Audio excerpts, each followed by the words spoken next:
Et les contes, quand le corps est souillé et que l'âme flotte sur l'air de l'après-midi, montant et descendant, mais que les portes ne s'ouvrent pas pour elle, ils sont jetés comme des cailloux dans le creux d'une fronde. Malheur à eux, qui s'informera de quand ils ne se lèveront pas vers ce lieu de plaisir. Dans le lieu de plaisir des justes, ils manqueront. Ils seront transmis à l'ange du mât, descendront à genoux et ne se relèveront pas. Ils sont décrits par les mots, comme la nuée se consume et s'évanouit, ainsi celui qui descend au Sheol ne remontera plus. Io 7:2.9.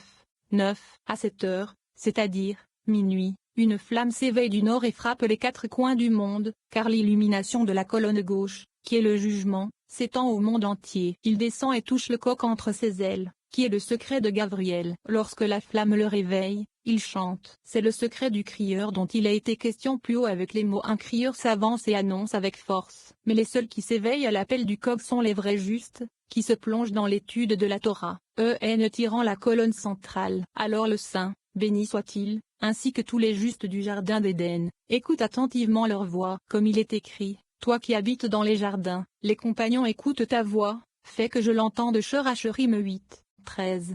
3. Maintenant, Hachem dit à Avram, il existe un processus unique de préparation qu'une âme subit avant d'entrer dans notre monde physique. Ce processus consiste en des promesses et des engagements pris par l'âme envers le Créateur. L'âme s'engage à suivre la voie spirituelle du changement à travers la Torah et la Kabbale pendant sa vie. La portion spécifique de la Torah qui se rapporte à ce passage du Zohar est le Clocha, qui se traduit par va-t'en hors de ton pays. Le verset concerne l'appel de Dieu à Abraham pour qu'il quitte sa patrie et entre dans la terre d'Israël. L'histoire est un code et une métaphore concernant le voyage de l'âme lorsqu'elle quitte le monde supérieur pour son séjour dans notre monde terrestre. La pertinence de ce passage, l'attraction et le tiraillement perpétuel du monde matériel sont d'une telle ampleur que nous oublions notre véritable but dans la vie en succombant aux illusions de l'existence physique. C'est pourquoi nous avons besoin de la lumière de cette partie pour réveiller notre désir de rester fidèle à l'engagement initial de notre âme à suivre la voie spirituelle. Citerai Torah, Torah cachée, 10. Nous avons appris qu'à cause du fort désir du roi, qui est Bina, un arbre grand et fort, qui est Zahir en Pine, fut planté. Grand est le secret de la Moshin de Shoma, et fort est le secret de la Moshin de Chassadim. Parmi les plantes suprêmes, qui sont les séphirotes de Bina, cet arbre, qui est Zahir en Pine, est planté. Il tourne entre 12 frontières, et sa jambe s'étend aux 4 vents du monde. 11. Ses voyages étaient mesurés à 500 000 persans. Les désirs de ces 1000 persans, référence à leur manière d'attribuer l'abondance, viennent sur lui, sur Zahir en Pine. Ainsi, lorsqu'il s'éveille, tous s'éveillent avec lui, et personne n'est capable de détourner sa volonté. Après cela, tous sont unis et rejoignent sa volonté. 12. Lui, Zérampin, surgit d'en haut, après avoir reçu le Moshin de Bina, et descend tout au long de ses voyages vers la mer, qui est la Nukva. Ainsi, il donne son abondance à la Nukva. Il remplit la mer, car il est la source de toutes les lumières qui jaillissent dans la mer. Sous lui, toutes les eaux du début de la création sont divisées. L'arrosage du jardin, qui est Malkout, dépend de lui, qui est Zahir en Pine. 13. Toutes les âmes du monde sortent de lui, de Zahir en Pine. Ces âmes entrent dans le jardin, le Nukva, et descendent dans ce monde pour être enclos dans un corps. Lorsqu'une âme sort de là et qu'elle est sur le chemin de la descente dans ce monde, elle reçoit cette bénédiction afin d'être un père pour le corps qui est correctement élevé. Ainsi, il est écrit, maintenant, Hachem dit à Avram Bereshit 12. Il s'agit de l'âme divine supérieure, qui s'appelle Avram. Il se compose de deux mots, Av, littéralement père, et Ram, littéralement supérieur. Elle est considérée comme le père du corps et s'élève au niveau de l'image divine, par les chassidim qui sont dessinés quand elle s'élève et atteint Abba et Ima.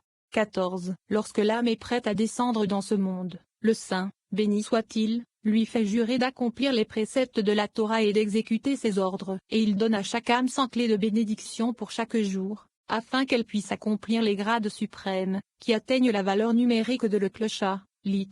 Sort de là, qui est égal à 100. Tous ces éléments lui sont donnés, à l'âme, afin qu'elle puisse cultiver le jardin, qui est la Nukva, le cultiver et le garder. Ton pays est le jardin d'Éden. 15. Le verset de votre parenté signifie du corps, qui est Zahir en Pine, qui est appelé l'arbre de vie. Et il inclut les 12 tribus suprêmes, qui sont le secret des 12 frontières. Ce passage nous informe que l'âme est une progéniture de Zahir en Pine et qu'elle sort de lui. Le verbe est de la maison de ton père fait référence à la Shechina, qui est appelée la maison. Ton père signifie le saint, béni soit-il, qui est Zahir en Pine. Comme il est écrit, celui qui vole son père ou sa mère, et qui dit que ce n'est pas une transgression. Michelet 28 2.24. Son père n'est autre que le Saint, béni soit-il, et sa mère n'est autre que la congrégation d'Israël, qui est la Nukva. Les mots dans le pays que je te montrerai font référence à ce monde, dans lequel l'âme est envoyée. Fin du citret Torah 16. Qu'est-ce qui est écrit avant le verset? Hachem dit à Avram, point d'interrogation les mots, et Haran mourut avant son père Terak Bereshit 11h28.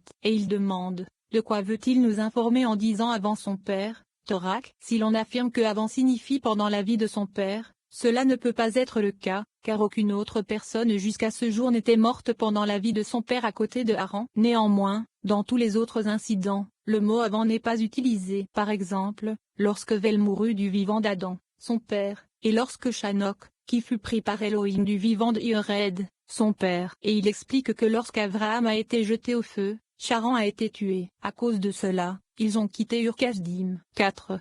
Et ils partirent avec eux d'Ur-Kasdim. Le Zohar examine une flamme vacillante mariée à la mèche d'une bougie allumée. Il est intéressant de noter qu'une simple mèche est capable de générer une flamme éblouissante. De même, une simple action de la part de l'humanité, un seul désir de changer nos habitudes est tout ce qui est nécessaire pour enflammer la lumière du Créateur dans notre âme. Lorsque cette lumière brûle brillamment dans notre vie, nous puisons la force et la puissance nécessaires pour transformer en profondeur notre nature. La pertinence de ce passage, la merveilleuse analogie concernant la mèche et la flamme d'une bougie est présentée par le Zohar pour nous aider à éveiller la lumière du Créateur, nous donnant ainsi la force d'effectuer les changements spirituels nécessaires dans notre propre vie. Une action simple comprend la lecture de ces mots mêmes, ainsi que du texte araméen, qui allume des flammes resplendissantes de lumière spirituelle.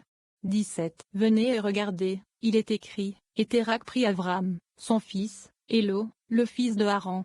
Et ils partirent avec eux d'Ur-Kasdim. Bereshit 11h31. Il demande, pourquoi est-il écrit, et ils partirent avec eux, alors qu'il aurait dû être écrit, avec lui, c'est-à-dire avec Terak? Si, comme il est écrit, et Terak prit. Pourquoi est-il ensuite écrit, avec eux? Parce que Terak et Élo sont partis avec Abraham et Sarah, qui voulaient vraiment s'éloigner du milieu des méchants. Ce n'est qu'après avoir vu qu'Abraham, son fils, avait été sauvé du feu que Terak est revenu pour suivre les souhaits d'Abraham. En conséquence, Terak et Lot partirent avec eux. 18. Et lorsqu'ils partirent pour aller au pays de Canaan, c'est parce qu'ils désiraient y aller. Nous apprenons ainsi que celui qui demande à être purifié sera aidé. Venez et constatez qu'il en est ainsi. Car les mots pour aller au pays de Canaan sont immédiatement suivis des mots Hachem dit à Avram, sors de là. Donc avant que son désir d'aller au territoire de Canaan ne soit éveillé, il n'était pas encore écrit, va-t'en. Par conséquent, celui qui demande et s'éveille de lui-même de Heneba est aidé de No, car sans éveil de Heneba, il n'y a pas d'éveil de No.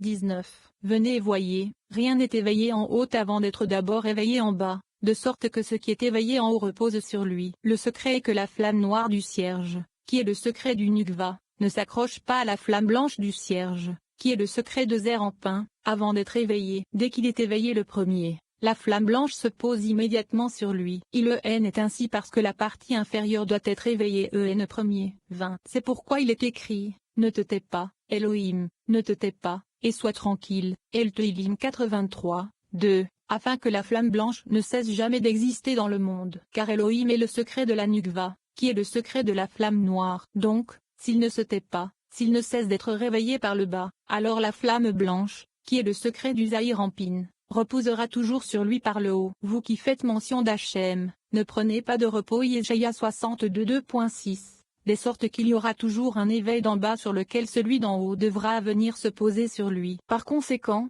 lorsqu'une personne éveille d'abord l'éveil d'en bas, l'éveil d'en haut est éveillé. Venez et regardez, il est écrit, et ils sortirent avec eux d'Ur-Kasdim. Immédiatement, Hachem dit à Avram, cela signifie qu'il a reçu une aide de No. La raison est que la lumière a besoin de quelque chose de grossier de Heneba pour s'y accrocher, et cet objet ou action grossière est entièrement entre les mains du monde inférieur. 5. Te faire sortir, pour ton bien. Toutes les forces suprêmes qui gouvernent les différents pays et villes de notre monde sont mises en lumière par le Zohar. Abraham maîtrise la connaissance de toutes ces diverses intelligences métaphysiques qui gouvernent et administrent le cosmos. Cependant, le Créateur lui dit de ne pas diriger son esprit vers ces questions suprêmes. Abraham doit plutôt se concentrer sur son travail spirituel dans ce monde physique. en plaçant sa confiance dans le Créateur en ce qui concerne le fonctionnement de la dimension métaphysique. La pertinence de ce passage, la capacité de faire confiance au Créateur au-delà du niveau de notre esprit rationnel et de notre logique, rayonne à travers ce passage. Souvent, nous confondons la recherche d'une connaissance mystique d'un autre monde avec le véritable travail spirituel dans ce monde terrestre. Cette vérité est comprise à travers une histoire concernant les grands sages Hil, à qui l'on demandait de révéler tous les mystères et secrets suprêmes de la Torah dans le court laps de temps où ils pouvaient rester en équilibre sur une jambe. Aime ton prochain comme toi-même. Tout le reste n'est que commentaire. Maintenant, va et apprends, répondit le sage. 21. Hachem dit à Avram, sors de là, littéralement, va pour toi. Selon Rabbi Elazar, l'expression va pour toi signifie pour toi-même. D'autres mots, sors pour toi-même, pour t'accomplir et compléter ta note. Sors pour toi, car tu ne dois pas rester ici parmi les méchants. 22. Le secret derrière les mots te faire sortir est que le Saint, béni soit-il, a inspiré à Abraham l'esprit de sagesse. Il savait comment juger les esprits, également les vents, du monde civilisé. Il les observait, les pesait dans la balance, et savait les relier aux puissances chargées de gouverner les lieux habités de la terre. 23. Lorsqu'il atteignit le point médian de la civilisation, il le pesa dans la balance, mais ne put parvenir à aucune conclusion. Cela signifie qu'il éleva Maïnuk 20, au féminine, afin de faire descendre l'esprit de sagesse ce lieu, mais qu'il n'y parvint pas. Il essaya de voir et de savoir quelle sorte de pouvoir gouvernait ce lieu, mais ne put le concevoir. 24. Il pesa encore quelques fois avant de se rendre compte que le monde entier jaillit de cet endroit et est établi sur lui. Il observa attentivement, et mesura, afin de comprendre le sujet, et conclut que la force surnaturelle au-dessus ne pouvait être mesurée, qu'elle est profonde et cachée, et qu'elle ne ressemble pas aux différentes parties de la terre habitée. 25. Il observa attentivement, pesa et se rendit compte que le point central du monde habité est le point à partir duquel le monde entier se déplace vers tous ses coins, ce qui signifie que le point gouverne tous les séphirotes de Zahir Ampin et tous les séphirotes de Nukva, qui sont nommés les cornements du monde, puisque le point est placé au-dessus d'eux. De même, il connaissait le pouvoir qui prévaut désormais sur le point. Conséquence, tous les autres pouvoirs qui gouvernent les coins du monde proviennent de ce point et tous les séphirotes s'y tiennent. Puis ils sortirent avec eux d'Ur-Kasdim, pour aller au pays de Canaan. 26. Il continua d'observer, de peser et d'examiner pour tenter de déterminer la nature de ce lieu, mais il était incapable de le comprendre pour s'y attacher. Il a vu la force de ce lieu et a réalisé qu'il ne pouvait pas le comprendre, et donc immédiatement, ils sont venus à Charan, ayant habité. Bereshit 11h31. 27. Il demande, pourquoi Abraham s'est-il attardé à Charan et n'en est pas parti immédiatement, pour aller dans le pays de Canaan, comme il est écrit, et ils y ont habité. Et il répond, Abraham connaissait et contrôlait tous les gouverneurs et dirigeants du monde qui dominaient l'ensemble du monde civilisé. Et il examinait tous ceux qui gouvernent et dirigent les directions des terres habitées du monde, tous ceux qui ont la domination sur les étoiles et les constellations. Il a appris comment ils exercent leur pouvoir les uns sur les autres, en considérant tous les lieux habités du monde. Il a bien fait. Mais quand il atteignit cet endroit, le point de Malkout, il vit la force des profondeurs, et il n'a pas pu y résister. 28. Dès que le Saint, béni soit-il, remarqua son éveil et sa passion, il se révéla immédiatement à Abraham et lui dit, sors de là afin de t'instruire et de te perfectionner. 29. Les mots ton pays, tels qu'utilisés lorsqu'il lui a dit, sors-toi de là, désignait le côté du monde habité auquel il était attaché. Il s'agit du côté droit seulement, le côté gauche n'est pas inclus. Les mots et de ta parenté signifient qu'il lui a dit dehors de cette sagesse avec laquelle tu étudies ton horoscope, déterminé en regardant et en examinant le moment, l'heure et le temps de ta naissance, ainsi que la planète et le signe sous lesquels tu es né. Tout cela est lié à l'illumination du côté gauche et n'est pas inclus dans le côté droit. 30. Le verset est de la maison de ton père signifie qu'il lui a dit va-t'en et ne regarde plus jamais la maison de ton père, en référence à Charan, et ne cherche plus à découvrir si la racine de ton succès dans le monde vient de la maison de ton père. Par conséquent, sortez de cette sagesse et de cette observance. 31. Venez et regardez, il en est bien ainsi, puisqu'il avait déjà quitté Ur-Kasdim et qu'il se trouvait à Charan. Pourquoi lui dirait-il, sors de ton pays et de ta famille? Car il a déjà quitté Ur-Kasdim, qui est son pays et société anonyme famille. Par conséquent, le point principal doit être, comme indiqué précédemment, que le sens de ton pays est l'illumination de la droite sans la gauche, et ta famille est l'illumination de la gauche sans la droite. Au pays que je te montrerai signifie que je te montrerai ce que tu n'as pas pu concevoir, à cause des jugements de l'illumination de la gauche, et que tu n'as pas pu connaître la puissance de ce pays, nommé Malkout, qui est profond et caché. 6. Et je ferai de toi une grande nation. Toutes les bénédictions qu'Abraham a reçues sont expliquées dans la section suivante du Zohar. Abraham a reçu ces bénédictions parce qu'il a laissé tomber son propre ego et s'est complètement abandonné au Créateur. La pertinence de ce passage. L'intelligence du corps crée l'illusion que nous avons le